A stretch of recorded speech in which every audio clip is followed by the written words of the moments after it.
Hello world! Welcome to the 8-Bits to Infinity Pellet Jam 2 Keynote. I am your jam host, Joshua McLean, also known as Retro Indie Josh. Let's kick this thing off by saying special thanks to Rain Drinker for this awesome logo that he put together for the jam. First of all, what is 8-Bits to Infinity? We're a community of game developers built on 4 pillars: respect, inclusion, self-improvement, and experimentation. Our mission is to improve the craft and artistry of game development by hosting game jams such as these, focused on honest feedback and iterative improvement. For this jam, we will be featuring 3 choice results. The first will be community choice, which anyone who contributes to the jam will be able to vote for by voting in the 5 categories that we have at the end of the jam on itch.io. There will also be a judge's choice by our special guest judge, Pixel Prophecy, also known as Phil Strahl. He will be choosing his favorite game from the jam, and that will be judge's choice. And then I will be choosing a host choice, my own personal favorite from the jam. These 3 will be considered winners of the jam. Of course, everybody is a winner if you participate and you created something, if you learned something, and especially if you received and gave some good quality feedback to improve yourself and others in game development, which is what this is all about.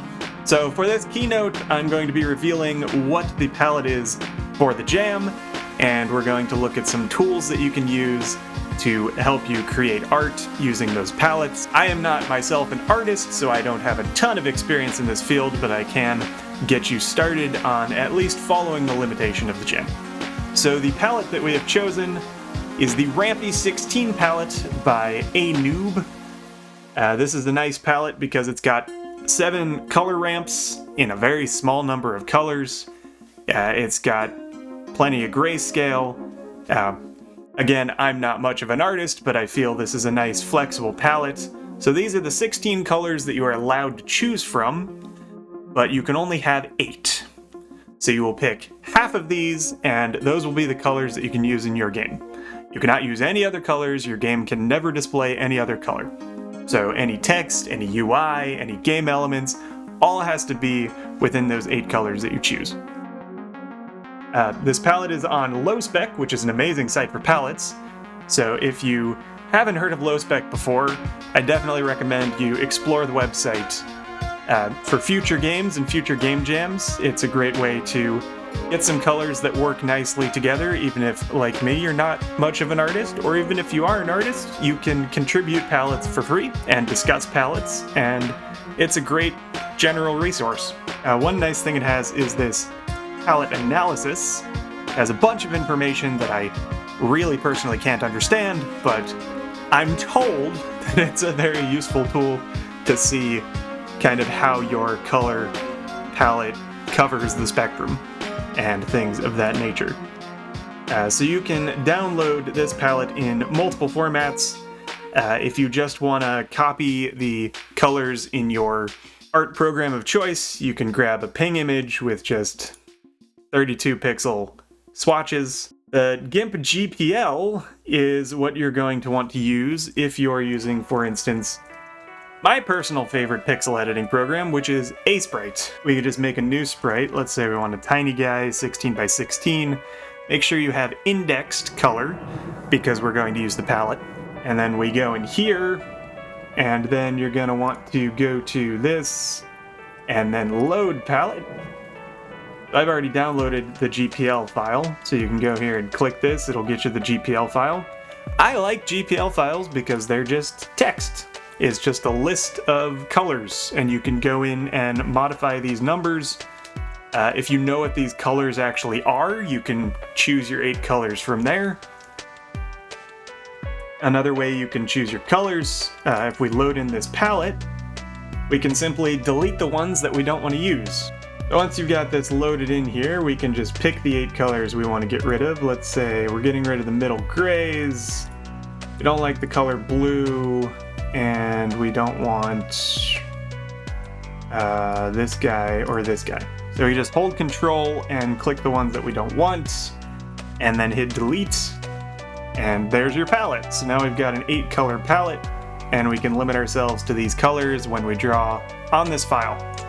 If you save this as an ACE file or an ASprite file, it will save the palette information along with the file, so you don't need to continually reload this palette. We can also save the palette as, say, Palette Jam 2 GPL, and then if we make another new sprite, let's say a little bigger, 32 by 32, we can load the Palette Jam 2 palettes, and it automatically switches to those colors. And if you're going to be doing a ton of sprites in ASprite and you want to use this palette permanently, or at least for the 10 days of the jam, you can save it as the default palette, and then whenever you make a new file, say we make a really big guy, it'll automatically have those colors set up for you, and then you don't have to do any loading and saving. And this is one of many convenient features in ASprite. So if you're doing pixel art, definitely recommend ASprite. It's really cheap. It's not free, but it's really, really cheap. But if you still don't want to spend the money on ASprite, there is a free option. Paint.net is a really good piece of image editing software. It's basically Paint Plus. So you've got all your regular Paint stuff, and a lot of it functions like Paint, but it's also got some more advanced features. One of those advanced features is the ability to use palettes. So the palettes are a little bit different in Paint.net. So you want to have this colors thing open, and if you don't have it open, you can just click this button up in the corner here, and then what you want to do is go to this thing and say open palette folder, and it'll open this special palette folder, and this is where we need to put palette file. So we want to get paint.net txt, and then we can drag that into our palettes, and to load it we go here, and it's here now. So we just click that and it automatically adds it. The difference between this and ASprite is that this always has the same number of colors, so it just puts white for every other color. And there's no easy way to delete colors in this interface. So if you want to delete colors, you actually have to go into the text file and delete some of these lines, and it will automatically use whites for the rest of the colors.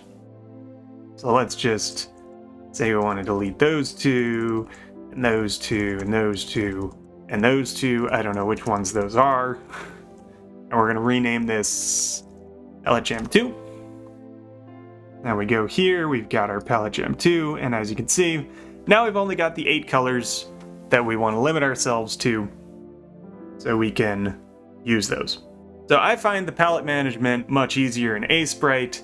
Again, it's not free, but it is really cheap. If you're doing a lot of pixel art, it's definitely worth the price.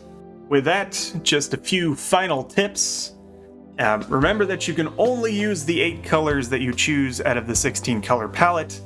So if you're going to do a game in 3D, for instance, and use lighting, good luck. You're going to want to find some kind of shader that's going to limit your colors, and it's probably not going to look very good with only those 8 colors. You don't want to end up with colors that are not in your palette. So let's say, for instance, you've got this 8 color palette, and let's say we wanted to have a rectangle of this color. Filled, please. And say you're in 3D and there's some lighting, maybe the lighting's coming from the top right. You're gonna have a brighter color up here, and then you're gonna have a darker color down here.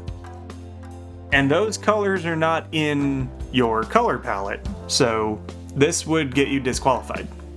So please don't do this. If you're going to go 3D, one option, like I said, is getting a shader to make sure you're limited to the colors. It's probably going to look really weird. Another option is don't use lighting. It's probably the easiest option. Combination of using a shader to make sure you don't go outside the colors and not using lighting at all is probably your best bet. You could also use cell shading to kind of simplify how many colors you have on screen, or you could just make a 2D game. You're not limited to pixel art, of course. I've focused a lot on pixel art today, but that's because the programs are designed for pixel art. You could also do vector graphics as long as you're sticking to those 8 colors that you've chosen. There was a question on the community about whether you could have multiple color palettes in your game as long as you stick to one color palette at a time. You can, but you need to have the color palette set at the beginning of the game. So in a title screen option or in a title options menu, you can change the palette around. That's going to make the art much harder for you to make because you won't know which palette they're going to choose. But if you want to do that, that's fine. Just don't allow the player to change the colors during the game, because then you're not following the rules. I am really excited to see what people come up with artistically for this jam. If you have any questions about anything, you can leave a comment below. You can also contact me directly. There are many ways to contact me. I will be sending emails out periodically throughout the jam. Anything you get from the jam, you can respond to that. It will go directly to me. I will respond to you as fast as I can. You can post on the jam community boards. You can ping or message me on Discord. I'm fine with you pinging me. You can tweet or DM me on Twitter. So links to all of these things are in the description below. I definitely recommend you check out the Discord if you haven't already. Usually the jam channel is very much alive during jams with people sharing their progress and ideas and helping each other, and it's great to see.